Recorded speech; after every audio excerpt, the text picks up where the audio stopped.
What's up, everybody? This is Brandon Wiley, Executive Director, Founder of OpenedEyes. Welcome to a video on mindfulness, and we're going to talk a little bit about some ways that we can be mindful. And I'm going to give you about 8 different points that we can discuss this. First one, in being mindful, connect with yourself first thing in the morning. This is a vital part to being mindful.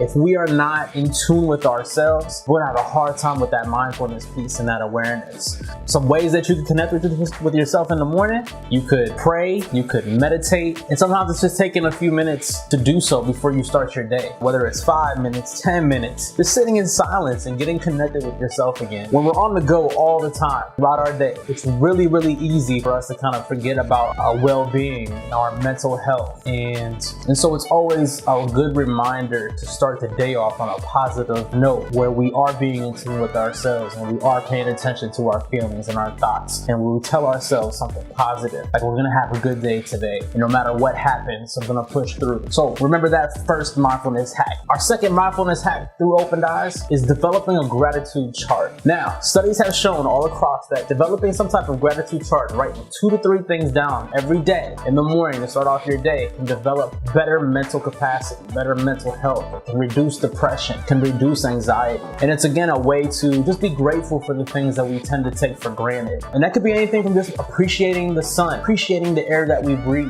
just some things that we consider basic things and basic needs. It's important to remind ourselves again and be grateful for them, that we are here in this moment. We have an opportunity to grow into great human beings, into powerful human beings. Our third mindfulness hack is challenge yourself to meet new people who may be different from you. This is difficult because we have such reservations about certain people, or we might not feel comfortable talking to a certain group. But again, a beautiful way to challenge ourselves, to diversify our minds, to think outside the box, to hear other people's opinions who might be from a different background, a different culture, a different religion, just different race, ethnicity, however you want to term it. It's important to connect to people because we can begin to understand them. So many times I hear people say, this is what I think about these people. Well, how come you think about that about those people? Well, I heard it on the media, or I heard it here, I heard it there. And really, people haven't taken time to figure it out themselves by talking to somebody from that specific culture, race, religion, or what have you. So it's important for you to seek those things out. And you can learn a lot from other people. And I think we need to humble ourselves more and be more open to other people.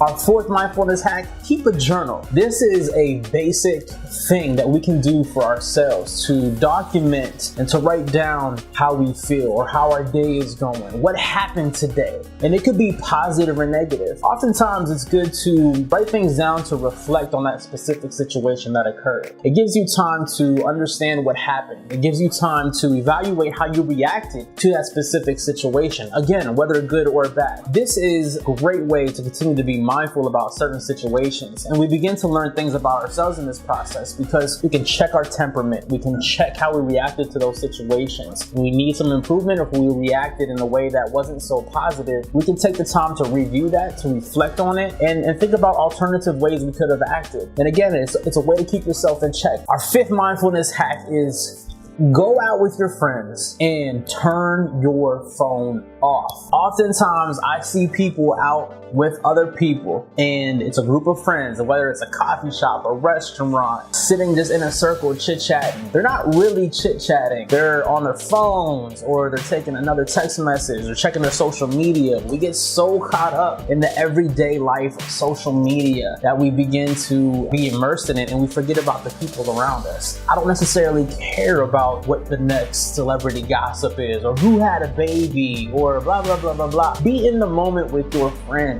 Be in that moment. Be mindful of the here and now. Be appreciative of the moment, because this is a moment that you're going to cherish forever. And you might not even realize it at that point in time. We need to begin to be in the here and now a lot more often. Our next mindfulness hack: slow your roll. Now, I say that with the utmost passion because we tend to move 100 miles per hour at all times. And especially when we have so many things going on in our lives, whether it be sick family members, or a big test coming up, or a busy day at work, or so much stuff to take home with you that you have to do for work, so on and so forth, that we go 100 miles per hour, that we forget to appreciate all the beauty and all the abundance pace of life that we have. And I think we need to keep that in mind in our everyday lives. And I think it's a vital piece is just taking the time to slow down and understand, being kind to yourself and being able to thoughtfully think about what you need to do and what steps you need to take. And if you do have a problem, ways to solve it. Again, we don't want to live off of impulses. That oftentimes gets us even in more trouble and creates more anxiety for us. So slow your roll. Our seventh mindfulness hack is exercise. Now, and I know I do this myself, we tend to make excuses for ourselves on why we can't make it to the gym or why we can't take 10-15 minutes out of our day to do a quick workout at home or go for a walk. We need to release those endorphins, and a great way to do it is by getting the body moving, getting your exercise going. It's a great way to be mindful, and we have to remember that our body is a temple and we need to treat it as such. Take some time out for the gym, take some time out for a walk.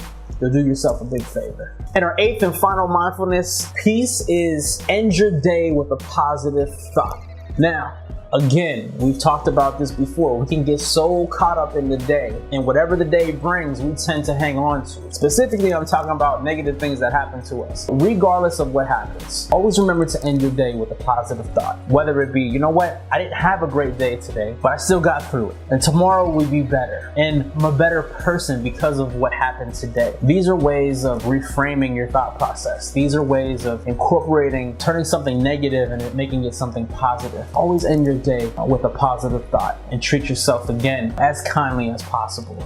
I want to thank you guys for listening, and we'll continue to discuss ways to be mindful, and we do this in our trainings and I do this in my talks. This is OpenedEyes. I'm Brandon Wiley. Peace and love, everybody.